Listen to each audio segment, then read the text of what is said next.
Assalamualaikum warahmatullahi wabarakatuh. Perkenalkan, nama saya Cindy Asri Pratama. Kelompok kami akan menjelaskan asuransi pengangkutan pada bagian macam-macam resiko kerugian. Nah, macam-macam resiko kerugian ini kan terbagi tiga ya. Yang pertama itu ada resiko kerugian yang secara umum ditanggung oleh perusahaan asuransi. Lalu yang kedua ada resiko kerugian yang ditanggung perusahaan asuransi dengan persyaratan khusus. Lalu ada resiko kerugian yang menjadi tanggungan pemilik barang. Saya akan menjelaskan resiko kerugian yang secara umum itu ditanggung oleh perusahaan asuransi. Jadi sebelum lebih lanjut, saya akan menjelaskan secara umum apa sih resiko kerugian secara umum yang ditanggung oleh perusahaan asuransi. Jadi di dalam asuransi ini, resiko kerugian adalah kemungkinan terjadinya peristiwa yang merugikan pihak tertanggung. Perusahaan asuransi bertugas untuk melindungi dari kerugian yang ditimbulkan oleh resiko tersebut.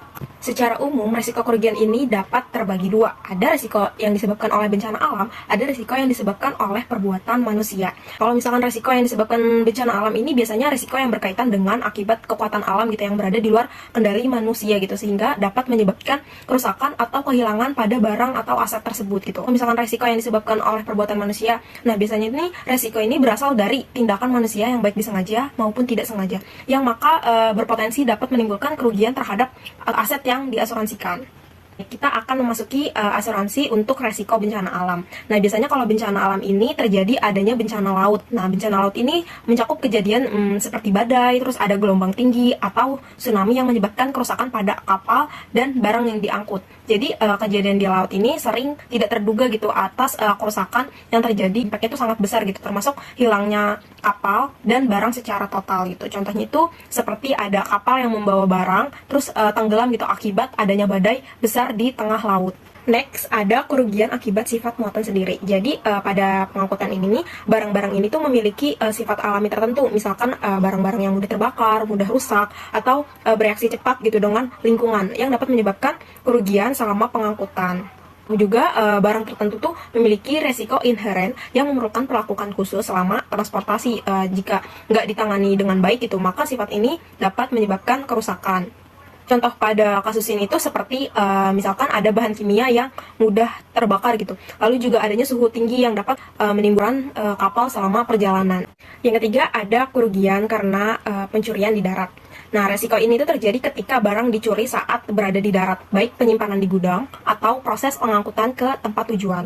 Jadi selain bencana alam, pencurian ini juga dapat menjadi ancaman besar gitu bagi barang yang diangkut, terutama jika sistem keamanannya ini tuh kurang memadai gitu. Nah, contoh pada kasus ini tuh seperti ada barang dagangan yang dicuri dari gudang pelabuhan sebelum diangkut ke konsumennya. Selanjutnya kita masuk ke asuransi untuk resiko perbuatan manusia. Yang tadi saya sudah jelaskan bahwa resiko ini tuh timbul dari tindakan manusia yang disengaja ataupun tidak sengaja, maka menyebabkan kerusakan baik karena kelalaian, kesalahan atau maupun tindakan jahat dari manusia tersebut. Nah, yang pertama itu ada perbuatan awak kapal. Jadi, perbuatan awak kapal ini adalah tindakan atau kelalaian yang dilakukan oleh kru kapal dapat menyebabkan kerugian besar gitu. Contohnya itu seperti kapal kandas karena krunya ini salah membaca peta pada saat mereka di laut gitu. Lalu juga ada resiko yang disebabkan oleh perbuatan manusia itu ya adalah perbuatan pihak ketiga.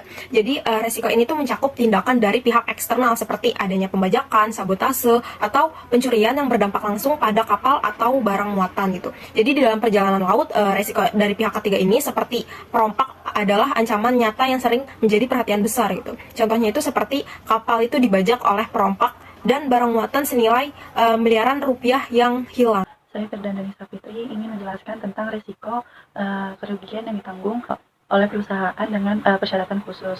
Berikut ada beberapa contoh risiko berdasarkan persyaratan khusus. Yang pertama itu ada Incoterms atau International Commercial Terms yang terdiri dari ada FOB, kedua GEL, dan ketiga itu ada AXW. Yang pertama itu ada FOB. FOB itu risiko berpindah ke pembeli setelah barang dimuat di kapal. Jadi kerugiannya itu sebelum barang dimuat menjadi tanggung jawab penjual. Yang kedua itu ada GF. GF itu penjual bertanggung jawab atas kerugian hingga barang tiba di pelabuhan tujuan, termasuk asuransi. Yang ketiga itu ada XW atau X-Works, yaitu pembeli menanggung semua risiko setelah barang siap di lokasi penjual. Yang kedua itu ada kualitas dan spesifikasi barang. Jadi, jika barang yang dikirim tidak sesuai spesifikasi atau kualitas yang dijanjikan, perusahaan dapat menanggung risiko seperti pengembalian barang atau tuntutan kompensasi. Lalu yang ketiga itu ada asuransi barang. Jadi, jika barang diasuransikan, risiko seperti kerusakan, kehilangan atau bencana alam dapat dialihkan ke perusahaan asuransi. Nah, terus kalau misalkan tanpa asuransi itu kerugian akibat kejadian ini harus ditanggung sepenuhnya oleh perusahaan. Lalu yang keempat ini ada persyaratan pembayaran atau payment terms. Yang pertama itu ada LC, yaitu mengurangi risiko non pembayaran karena transaksi dijamin oleh bank. Yang kedua itu ada open account atau risiko non pembayaran lebih besar karena pembayaran dilakukan setelah barang diterima. Yang kelima ini ada kepatuhan terhadap regulasi. Jadi jika tidak memenuhi persyaratan khusus negara tujuan, kayak misalnya sertifikat kayak sertifikat halal, terus izin impor atau segala macam, itu barang dapat ditolak yang menyebabkan kerugian. Nah, yang keenam ini ada fluktuasi kurs mata uang. Jadi jika pembayaran menggunakan mata uang asing, fluktuasi kurs dapat menyebabkan kerugian finansial. Nah, selanjutnya ada force major, yaitu kerugian akibat kejadian di luar kendali kayak seperti bencana alam, perang atau pandemi, bisa menjadi tanggung jawab perusahaan kecuali ada klausul khusus yang membebaskan. Nah, yang 8 ini ada kegagalan logistik atau transportasi, yaitu jika perusahaan bertanggung jawab atas pengiriman, kerugian akibat keterlambatan atau kerusakan dalam transportasi ditanggung oleh perusahaan. Perkenalkan, nama saya Ardi Wahyudi. Saya akan menjelaskan dari risiko asuransi kerugian menjadi tanggungan pemilik barang. Dalam konteks asuransi kerugian, risiko menjadi tanggungan pemilik barang apabila kerusakan atau kerugian terjadi karena faktor-faktor yang tidak tercangkup dalam polis asuransi. Polis asuransi biasanya menentukan penyebab kerugian yang ditanggung oleh pemilik asuransi. Faktor yang menjadi risiko pemilik barang, kerusakan akibat penggerek hama, yaitu jika kerusakan pada barang seperti hasil panen atau komoditas yang disimpan disebabkan oleh penggerek hama, maka tidak ditanggung jika asuransi mengecualikan kerusakan akibat hama. Sebagai risiko yang ditanggung, pemilik barang harus membiayai sendiri perbaikan atau penggantian barang yang rusak. Lalu, selanjutnya, ada kerusakan akibat perubahan harga pasar.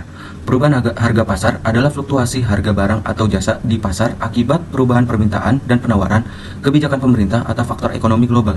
Kerusakan, jika harga pasar turun drastis, produsen atau pedagang dapat mengalami kerugian karena mereka tidak dapat menjual produk dengan harga yang diharapkan.